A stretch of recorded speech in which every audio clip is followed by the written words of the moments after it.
Part 1 New Horizon was a quiet colony on the far edge of human space. The people there lived peaceful lives. The colony orbited a small yellow star and had 2 gentle moons that lit up the night. Life was simple. Children played in open fields. Farmers tended to crops. Machines helped build more homes each month. No one expected danger. Jack Carter walked through the colony's central hub. He was the chief engineer and always fixed problems with machines or power lines. He waved to his neighbors and checked his tablet. Today, he had to repair the water systems near the southern farms. Mia Brooks sat inside the communication center. Her job was to listen to messages from Earth and nearby stations. The air was calm. She sipped her coffee and looked over the daily logs. There were no alerts. Everything was normal. Jack reached the farm fields and worked on a water valve. He joked with a young farmer named Pete. It was just another quiet day. The sky was clear and the wind was soft. Then something strange happened. The communication signal from Earth started to break. Mia looked at her screen. The signal was full of static. She tried to fix the line, but got only noise. She called out to her assistant. They ran a full scan. All long-range communication had stopped. It was like someone had shut off the universe outside. Minutes later, the sky changed. A dark shadow covered the sun. Strange ships began to appear above the colony. They were large and shaped like sharp stones. They made no sound. There was no message, no warning. Mia's hands shook as she sent out a distress call. Her voice trembled as she said the colony was under attack. She pressed the emergency beacon. Jack saw the ships too. He grabbed Pete and told him to run back to the shelters. Explosions began to hit the edges of the colony. Buildings turned to fire. People screamed and ran. The colony's defense system tried to fight back. Small drones flew up to stop the attackers. But the alien ships were stronger. They moved fast and fired beams that melted metal and burned everything in their path. Jack found a group of children hiding near a broken wall. He told them to follow him. He led them toward an underground shelter. Smoke filled the air. The ground shook. Mia stayed at her post. Her screen showed red lights. Systems were going offline one by one. She tried to hold the signal long enough for Earth to receive it. She saw one of the alien ships above the center. A beam of light burst down. The roof broke apart. Fire and heat swallowed the room. In her final moment, Mia saw the signal go out. But just before that, she heard a soft click that told her the message had been sent. Outside, Jack reached the shelter with the children. He looked up and saw the colony burning. The air was filled with ash. The sky was red. New Horizon was dying. The last thing seen from the colony was a wide image of fire and smoke. A camera on a weather tower recorded it all. That feed was the last signal that reached Earth. Then everything went silent. The colony of New Horizon was gone. News of the attack reached Earth 2 days later. The signal from New Horizon had traveled far, bouncing across deep space relays. It came in broken parts, static, screams, and one clear word: attack. Inside the Earth's Defense Command, Captain Laura Green stood in silence. She had listened to the message 4 times. Each time, her face grew harder. Around her, officers worked quickly, checking star maps and pulling records. Admiral Cole sat at the large table in the war room. He was an old man, quiet but sharp. His eyes were fixed on the last image from the collinear sky on fire. People running and black ships floating above the flames. He leaned forward and said, We sent them out there to build, to live in peace. Now we bring them justice. Earth had not been in a full war for over a century. Most of the galaxy believed humans were peaceful now, that they had gone soft, but Earth never forgot how to fight. The silence only meant they were waiting. Laura walked into the ready room where the first fleet commanders waited. She told them what happened, what they saw, and what it meant. She said they didn't send a message, they didn't ask questions, they just erased a peaceful place. We're going to show them what that cost. The first fleet was Earth's strongest force. It had not moved in 20 years. Now it came alive. Ships the size of cities began to power up. Soldiers returned from quiet lives. Engineers worked day and night to load weapons. One of the ship captains was Daniel Hayes. He had served in border patrol but had never seen real combat.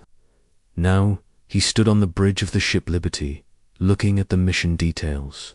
He read the final report. New Horizon had no survivors.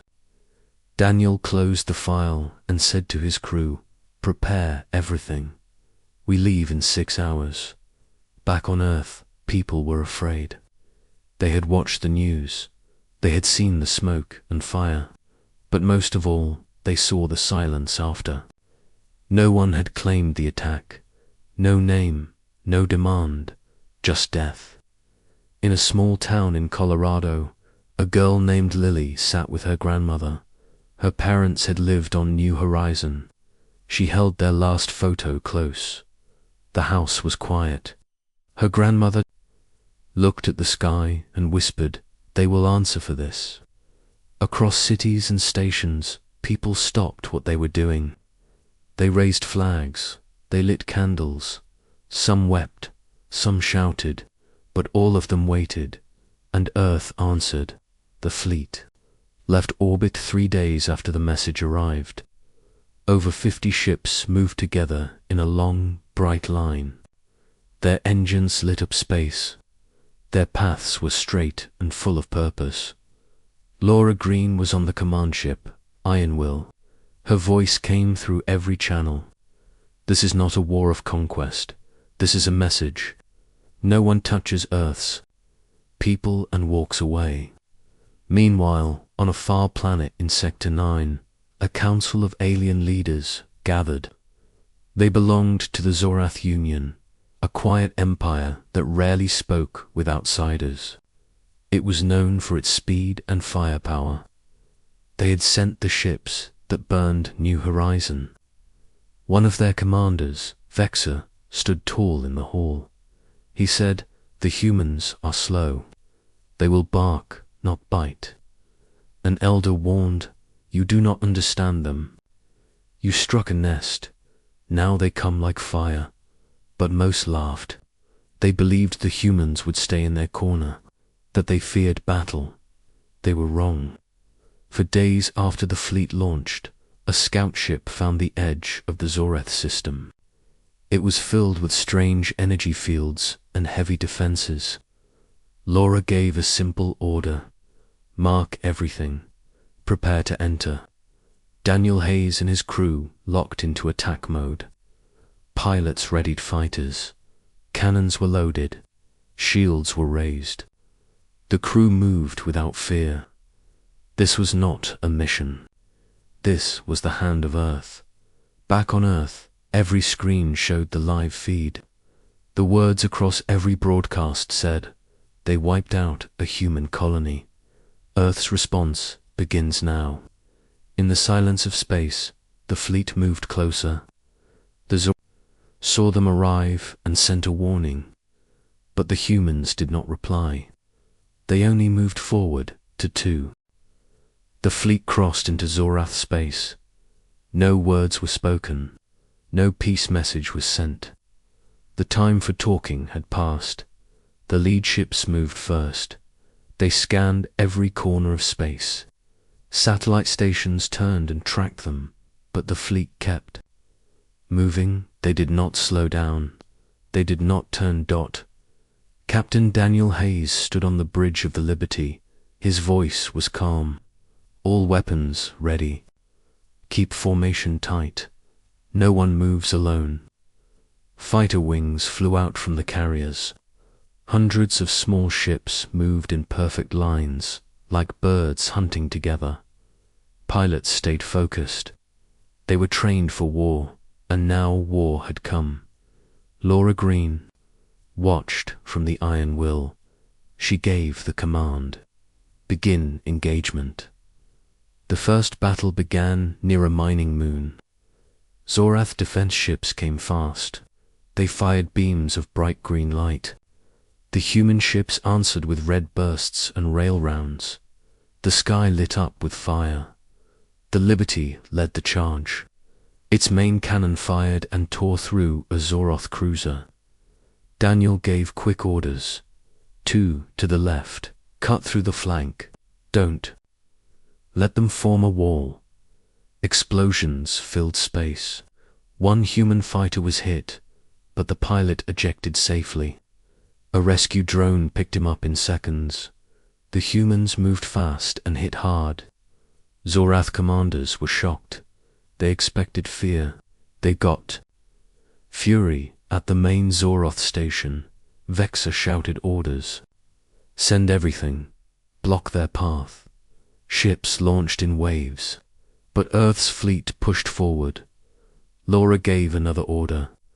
Target the control moon. Shut them down. The ship's Stormfall broke off and fired its long-range missiles. The control moon cracked and broke. Zorath's systems went dark for a moment. Human ships pushed deeper. On the Liberty, Daniel spoke into the command line. This is for New Horizon. No mercy. He watched as the ship fired again. Another enemy ship broke in half. The Zoroth tried to regroup. But their systems were slower. Their tactics were old. Earth had planned for every move. Artificial minds on each ship helped guide attacks. Drones flew ahead to confuse the enemy. On the planet below, civilians ran for shelter. Most had never seen war. Now the sky was full of fire. They looked up and saw human ships like shadows. Laura sent a message to the Zoroth High Command. Withdraw or lose everything. They answered with silence. Then they launched more ships. Earth had enough. Laura turned to her team. Prepare. The solar lance. It was the fleet's final weapon. A beam of raw energy powered by 3 reactors. It was made to destroy anything in space or on a world. Daniel watched as the command passed through. The sky grew brighter. The solar lance took aim at a large Zoroth base on the second planet. He whispered, "This ends now." The beam fired it, cut through the clouds. It struck the base and kept going. Fire spread across the surface. The ground opened. Buildings vanished. Zoroth Command fell silent. The remaining Zoroth ships pulled back. They did not fight. They ran. Human ships held their place. No one chased. No one cheered. Back on Earth, the people watched. The screen showed only fire. Then a single line of words. Base destroyed. Zorath retreating. The silence was heavy. In Colorado, Lily held her photo tighter. She looked up at the screen and saw the flag of Earth rise again. Her grandmother whispered. They remembered. In orbit, Daniel stood on the bridge and gave the final order. Hold formation. Wait for new commands. The battle was over. But the war had only begun. The sky over the Zoroth homeworld was quiet now. Smoke still rose from the ruins of their base. Their command station had stopped sending signals. Ships that once blocked the stars were now gone or destroyed. The human fleet did not leave. They stayed in orbit, still and watching. On the bridge of the iron will, Laura Green stood with her arms crossed. She looked at the enemy planet below. No more attacks, she said, but no more waiting either. Ships moved into new positions. They scanned every city, every station. Any sign of military buildup would be hit again. Captain Daniel Hayes and his crew repaired small damages from the last fight. Engineers worked fast, checking shields and weapon systems. Daniel stood near the command deck window, watching the dark space ahead. "We're not done yet," he said. They could still strike back. News from the battle had reached Earth. Screens showed the blast from the solar lance. Cities had stopped to watch. Flags were raised, families cried, some cheered, but all remembered New Horizon. In the small town where Lily lived, people gathered in the school hall. Pictures of those lost in the colony attack were placed on a wall. Her grandmother read the names. There were many. People said nothing for a long time. Then someone whispered, "They stood up for us." Back in Zoroth space, some planets tried to send messages. One said they were peaceful, another asked for help. But Earth's command knew what to do. Laura sent a message to all nearby systems. "We do not attack the weak, but we do not forget. Any who helped the strike on New Horizon will answer." Ships were sent to scan those planets. Any base that had helped the enemy fleet was destroyed. Others were left alone. Zorath leaders who had escaped the first battle gathered in a hidden base deep in a rocky moon. Commander Vexer was there. His face was angry, but his eyes showed fear. "We must call for help," he said. One of his aides asked, "From who?" "No one will answer." "We made them think humans were weak," another added. "We were wrong. They tried to reach out to other alien powers." Some did not answer. Others sent back cold replies. "You started this. End it alone." The Zoroth had become alone. Earth sent drones into the outer parts of the Zoroth system. They found more outposts, some with weapons, others empty. One station opened fire. It was wiped out in seconds. Daniel watched the report. He nodded. They had their chance. Later that day, a small ship came from one of the Zoroth planets. It flew slowly. It had no weapons. It sent a signal, Laura. Allowed it to dock with one of the human ships. A group of older Zoroth diplomats walked into the chamber. They held no flags. They did not speak for the warlords. They came to talk. One of them stepped forward. "We are not part of Vex's council. We want peace." Laura looked at them. "Peace starts with truth. Tell us who gave the order." They gave names. They gave places. They showed maps and files. Laura listened, then she stood. "This will be reviewed, but understand this. Earth never forgets its people. You may live, but never again." The diplomats bowed their heads. In the days that followed, human ships moved deeper into the star system. They made sure no weapon was left. Drones scanned the ground. Defense satellites were taken apart. The planet where the final command base stood was cleared. Then it was left empty. Daniel looked at the empty planet from space. "They wanted fear," he said. "Now they get silence." Earth's fleet gathered for the final act. One last target remained. It was the main Zoroth fleet yard, hidden behind an asteroid field. Laura gave the command. The ships moved in. Mines were cleared. The field was broken. And then the yard came. Into view it was large. Dozens of half-built ships floated there. It had long arms, cranes, and power lines that ran like veins. It was a place of war. Earth made no request. There was no warning. The fleet fired. Beams, missiles, and rail rounds hit the yard. It broke apart. Fires lit the sky. Explosions shook the asteroid belt. In minutes, the place was gone. The last weapon of the Zorath Union had been erased. The fleet turned around. The job was done. Daniel stood on the deck of the Liberty and said quietly, "This is what happens when you touch Earth." The message was clear to all who watched across the galaxy. Back on Earth, people held memorials, but they also celebrated peace. They knew war had returned, but they also knew who had won. Laura Green returned home.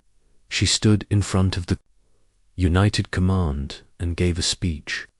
Her words were short. "We did not start this, but we ended it. The colony is gone, but Earth stands and will always stand." And across the stars, that message was heard. The war was over. The Zorath fleet had been destroyed. Their leaders were gone or hiding. Their worlds were quiet now. No more ships moved in their skies. No more weapons pointed at Earth. The human fleet did not celebrate. They did not cheer. They stayed silent and focused. Their job was not to win. It was to protect. Laura Green sat in the command chair of the Iron Will. She looked at the dark space beyond the screen. She gave her final command. "All ships return. Keep watch. No one follows us." The fleet turned back. Damaged ships were repaired as they traveled. Crews rested. Soldiers stood at ease, but their hands stayed near their weapons. Daniel Hayes looked out the window of the Liberty. He had seen fire, death, and silence. He had watched planets fall and enemies run. Now he saw stars. He said to his second officer, "Never forget what they did, or what we had to do." On Earth, people waited. The news came in soft voices. Reporters told the story in quiet words. They showed maps, names, and faces. They told how the colony fell. They told how Earth responded. They also told how it ended. In towns and cities, people gathered. Flags flew at half height. Families who lost loved ones held candles. Schools held moments of silence. Names of the lost were read again, but something had changed. The people no longer looked afraid. They looked strong. They looked ready. Lily sat in front of her parents' photo. Her grandmother lit a small lamp by the window. "They didn't die in silence," she said. "They were heard, all the way across the stars." Lily nodded, and Earth answered. In the halls of power, leaders met. The United Command spoke to all known systems. A new law was passed. Any attack on human life would be answered with full force. There would be no deals, no warnings. Peace would be protected by strength. Some alien nations sent messages. Some feared Earth now. Others offered friendship. A few stayed silent. One message came from a distant empire far from Zorath space. It said, "We understand your response. We respect your power. Let us talk." Earth replied with care. They did not seek war, but they would never again allow harm to go unanswered. Laura Green returned to Earth. She walked through the halls of United Command. People stood when they saw her.